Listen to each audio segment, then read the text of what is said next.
రైతు సమస్యల పరిష్కారానికి రైతు నేస్తం కార్యక్రమం ప్రారంభించారు CM Revanth Reddy. Video conference ద్వారా రైతు సమస్యలు పరిష్కరించే వినూత్న కార్యక్రమం అన్నారు. దీనిని రైతు వేదికలతో అనుసంధానిస్తామని చెప్పారు. 3 ఏళ్లలో దశల వారీగా 2601 రైతు వేదికల్లో వీడియో కాన్ఫరెన్స్ యూనిట్లు స్థాపిస్తామన్నారు సీఎం రేవంత్ రెడ్డి. 97 కోట్ల రూపాయలతో ప్రాజెక్టు అమలు చేయనున్నట్టు వివరించారు. మొదటి దశలో 110 అసెంబ్లీ నియోజకవర్గాల్లో అమలు చేయనున్నారు.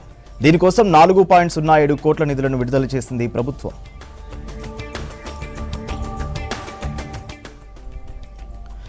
కరువు వచ్చినా ఎంత కష్టం వచ్చినా రైతులకు కాంగ్రెస్ ప్రభుత్వం అండగా ఉంటుందన్నారు సీఎం రేవంత్. వర్షాలు లేక రిజర్వాయర్లలో నీళ్లు అడుగంటున్నాయని చెప్పారు.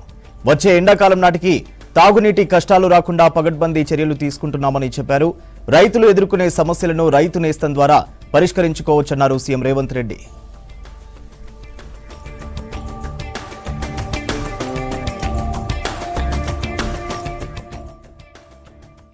ప్రభుత్వము ప్రజల దగ్గరికి, ముఖ్యంగా రైతుల దగ్గరికి చేరి రైతుల యొక్క సమస్యలు తెలుసుకొని ఆ రైతుల యొక్క సమస్యల్ని పరిష్కరించాలన్న ఆలోచనతోని మా వ్యవసాయ శాఖ మంత్రి తుమ్మల నాగేశ్వరరావు గారు ఒక వినూత్నమైన కార్యక్రమం తీసుకొని ఈ రైతు నేస్తం విధానం ద్వారా ప్రభుత్వము రైతులతో కలిసిమెలిసి భవిష్యత్ కార్యక్రమాలు తీసుకుంటుందని చెప్పి కార్యక్రమాన్ని తీసుకోవడం జరిగింది.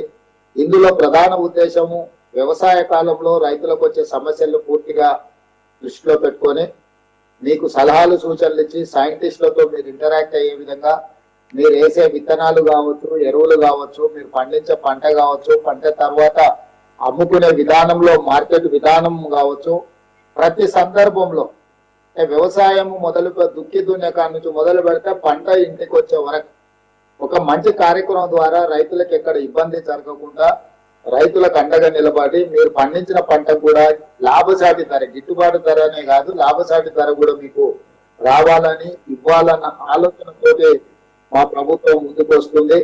అది రైతు భరోసా కార్యక్రమం కావచ్చు, రైతు రుణమాఫీ కావచ్చు, రైతులకు విత్తనాలను అందుబాటులో తీసుకురావడం కావచ్చు, మార్కెట్ లో ఐకేపీ సెంటర్ల ద్వారా ఇతర ప్రభుత్వ మార్కెట్ యార్డ్ల ద్వారా మీకు అందుబాటులోకి తీసుకొచ్చి అది మిర్చి కావచ్చు, పత్తి కావచ్చు, పసుపు కావచ్చు, ఎర్రజొన్నలు కావచ్చు, కందులు కావచ్చు, సోయాబీన్ కావచ్చు, ఇట్లాంటి ప్యాడీ వరి కావచ్చు, ఈ అన్ని పంటలు కూడా పండించి దాదాపుగా 26 రకాల పంటలు పండడానికి తెలంగాణ రాష్ట్రంలో అవకాశం ఉంది.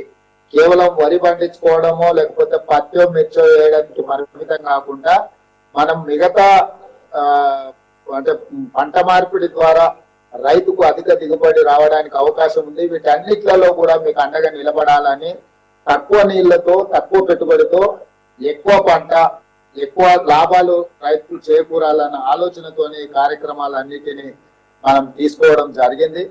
దీంట్లో రైతుల అందుబాటులో వ్యవసాయ శాఖ అధికారులు అందరూ మీకు చేస్తారు. మీరు ఏమైనా విషయాలు ఉన్నా కూడా ప్రభుత్వం దృష్టికి తీసుకురావచ్చు. చాలా క్రియాశీలకంగా మా మంత్రులు పనిచేస్తున్నారు. ప్రజల దగ్గరకు వస్తాం, తప్పకుండా మంచి కార్యక్రమాలను తీసుకుంటాం. ఈ కార్యక్రమాలను ముందుకు తీసుకెళ్దామని చెప్పి ఇప్పుడు 110 సెంటర్లలో ప్రయోగాత్మకంగా ఈ వీడియో కాన్ఫరెన్స్ ఏర్పాటు చేశారు. భవిష్యత్తులో అందరికీ చేరే విధంగా ఈ కార్యక్రమాలను ముందుకు తీసుకెళ్లడం జరుగుతుంది. రైతు బీమా పథకం, కానీ పంటల బీమా పథకం ఉంటేందంటే పెట్టుబడి నుంచి పంట పండే వరకు ఏ నష్టం జరిగినా రైతుకు ఏ ఇబ్బంది వచ్చినా, కరువు వచ్చినా, వరద వచ్చినా నష్టపరిహారము ఇవ్వడం ద్వారా పంట పెట్టుబడి వెనక్కి వచ్చే విధంగా కార్యాచరణ తీసుకుంటే రైతులు ఎవరు ఆత్మహత్యలు చేసుకోవాల్సిన అవసరం ఉండదు. అందుకే ప్రభుత్వం అండగా నిలబడుతుంది. ఎవరు రైతులు ధైర్యాన్ని కోల్పోవద్దు. ఈసారి కరువు పరిస్థితులు ఉన్నాయి. పోయిన సంవత్సరం సరైన వర్షపాతం లేకపోవడం వల్ల ఈ రోజు రిజర్వాయర్లలో నీళ్లు కూడా అడగంటిపోయినాయి. నీటి సమస్య కూడా తీవ్రంగా ఉన్నది. కరీంనగర్ ప్రాంతంలో, ఖమ్మం ప్రాంతంలో, నల్గొండ ప్రాంతంలో, మహబూబ్ నగర్ ప్రాంతంలో మన వాళ్ళు రిజర్వాయర్ల నుంచి నీళ్లు వదలాలి అన్న డిమాండ్ వస్తుంది. అదే విధంగా తాగునీటి కూడా రేపు సమ్మర్ లో కష్టాలు కాకుండా ఉండడానికి కూడా మనం అన్ని రకాల ప్రయత్నం చేస్తున్నాం.